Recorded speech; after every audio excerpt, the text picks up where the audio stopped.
Why can't we just print more money if everything gets more expensive? What's one money concept that everyone should understand? Can universities prepare us for an AI-driven future? And what makes countries want to adopt the euro? These aren't questions from economists, they're your questions. Hi there, and welcome to What the Euro, the podcast where we make sense of the economy, the euro, and the economic decisions shaping our lives. I'm Catherine, and I'm here to break down the stories you hear about but rarely get explained. A few weeks ago, some of the world's leading economists, policymakers, and researchers gathered in Sintra, Portugal. We took your questions there and went searching for answers. Microphone in hand, we tracked down the experts behind the headlines and put your questions directly to them. So, let's get to your questions right away. In recent episodes, we've talked a lot about the cost of living squeeze and how our lives are getting more expensive. An obvious question is, when prices go up, why not just give people more money? It sounds simple, right?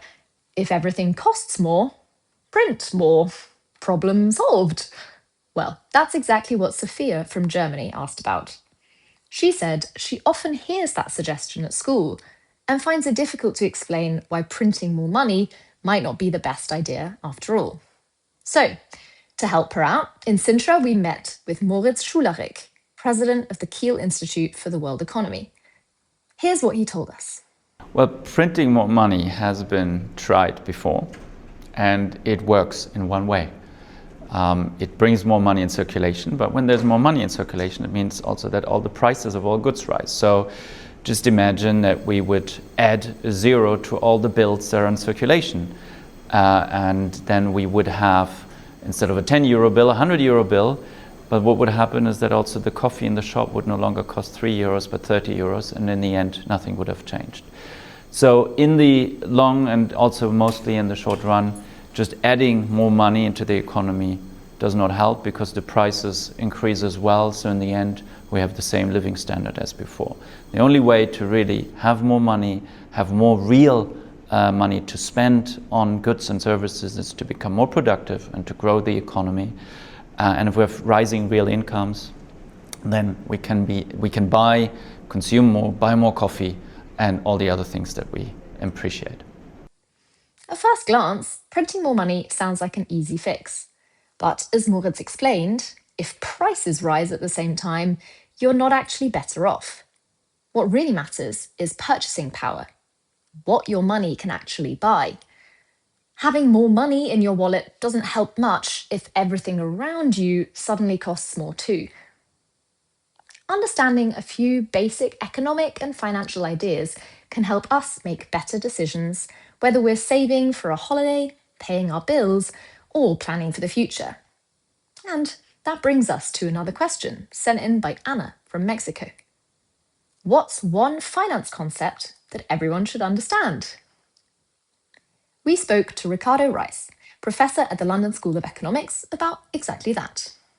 A central concept in finance, one might even say the reason for finance, is to move money from times or events or circumstances where you need it less into times or events when you need it more, when you give it more value if you want.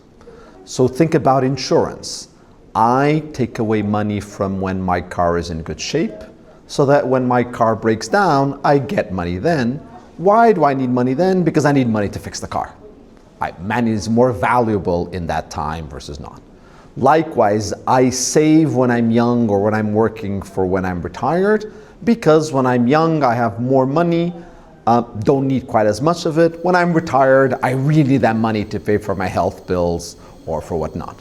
So moving money from when you least want it to when you most want it, up to the point where you're just indifferent between how much you want it across different points, that is the main point of finance. Let me illustrate that, I think, with an example that's often misunderstood. It's World Cup time right now. Should you bet on your team to win or not? Is it a good application of finance to bet on your team or bet against your team? Well, on the one hand, many people would say you should bet against your team. Why? Because then when your team loses, you're unhappy, but at least you've won a bet and you've been made happy. Maybe, but that's the wrong way to think about finance and about betting or moving money. Rather think that when your team wins, you really value having money because you want to buy beers to all of your friends. Then you should definitely bet on your team because that's when money is going to be very useful. Or maybe not. Maybe when your team loses is when you really value having money because then you can take your girlfriend or boyfriend out for dinner and forget about the team losing. Then you should bet against your team. But whether you bet for your team or against your team is about when will money be more valuable. Finance and whether you speculate, insure, they're all ways of moving money from some states to others, from some times to others. Always do it from when you least need the money to when you most need the money. That's probably not the answer many of us expected. When we think about finance, we often think about investing, interest rates, or the stock market. But Ricardo's point is actually much broader. Money isn't equally valuable to us at all times. Sometimes we need it more, sometimes we need it less. That's why we save for retirement, buy insurance, or build an emergency fund. In a way, they're all tools that help us move money from a moment when we need it less to a moment when we might need it a lot more. Well, another thing shaping the future is already in our group chats, classrooms, and workplaces: artificial intelligence. For students and young workers especially, AI raises a big question. Are we just adapting to it, or can we actually shape how it develops? Sadhna from India asked, what role should universities and students play in shaping Europe's AI future? To answer that question, we spoke with Monika Schnitzer, economics professor at the LMU Munich and chair of the German Council of Economic Experts. I think AI is a technology where the grown-ups learn from the young people, and the young people will actually be determinant in how we will use this technology. So usually it's the universities that teach young people, but in this case it's just the other way around. We all have to adapt our teaching, but also our learning to this new technology.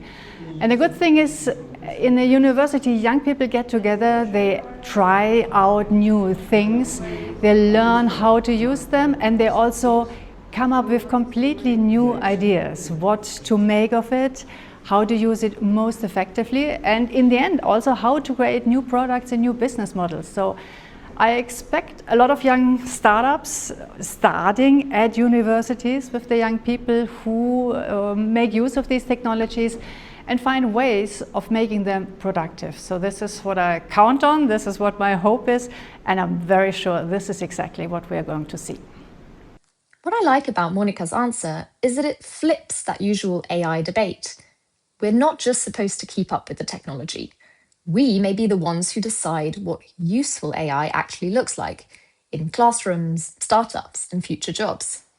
Universities can play a big role here, not only by teaching AI, but by giving people space to test ideas, build things, and turn new tools into something productive.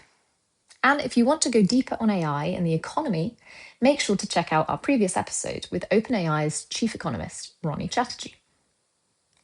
Many of you also asked about the future of the euro.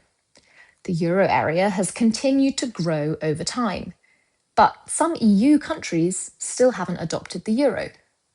Robert from Poland wanted to know, how can the ECB convince people in countries that haven't introduced the euro yet to take that step? In Sintra, we tracked down Dimitar Radev, governor of the Bulgarian National Bank, whose country joined the euro on the 1st of January 2026. The answer, in my view, is quite straightforward.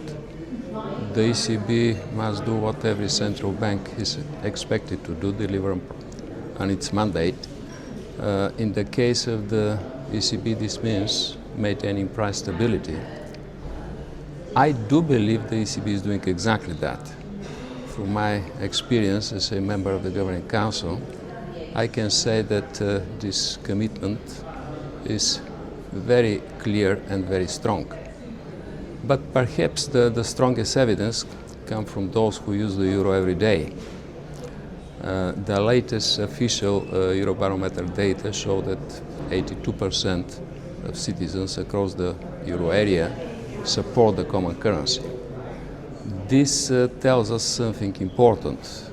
Trust grows when institutions deliver predictability, resilience, and confidence, especially in the present times of uncertainty. Another evidence is the continued expansion of the euro area. The recent accession of Croatia, followed by the accession of my own country, Bulgaria, makes this very clear.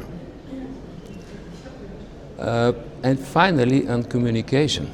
Communication matters, and institutions must explain clearly what they do and why it matters for people's daily life. But ultimately, trust is built not simply through words, but through results. And when institutions consistently deliver results, confidence follows. What's interesting about Governor Radev's answer is that he doesn't really talk about convincing people. Instead, he talks about trust. And trust isn't built through slogans. It's built when people feel that institutions are delivering stability in their daily lives and that they do the job they were set up to do. In many ways, that idea connects many of today's questions. Prices, personal finance, AI, the future of the euro. These may sound like very different topics, but they all shape our choices and the kind of economy we live in. And that's exactly what Ask the Forum is all about. Putting your questions at the centre and getting answers directly from the people shaping these debates. So, that's all for today's episode of What the Euro. If you enjoyed it, don't forget to subscribe to the Euro Matters podcast and drop a comment or send us a DM on Instagram to let us know what you want us to cover in future episodes. Until next time, thanks for listening.